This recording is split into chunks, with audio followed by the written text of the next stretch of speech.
أعوذ بالله من الشيطان الرجيم. بسم الله الرحمن الرحيم. يا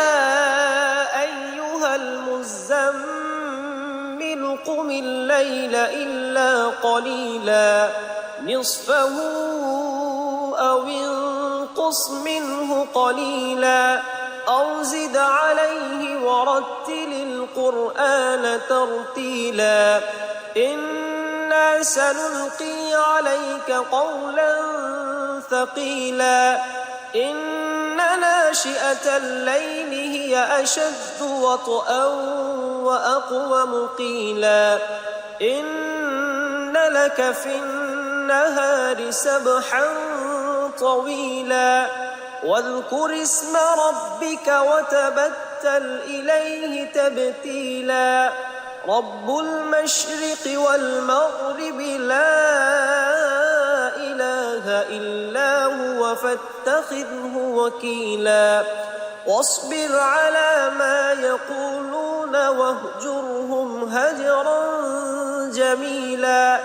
وذرني والمكذبين أولي النعمة ومهلهم قليلا إن لدينا أنكالا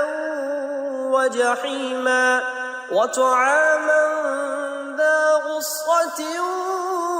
وعذابا أليما يوم ترجف الأرض والجبال وكانت الجبال كثيبا مهيلا إنا أرسلنا إليكم رسولا شاهدا عليكم كما أرسلنا إلى فرعون رسولا فعصى فرعون الرسول فأخذناه أخذا وبيلا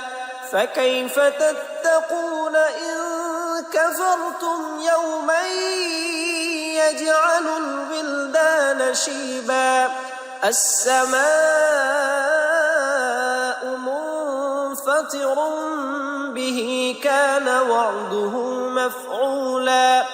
إن هذه تذكرة فمن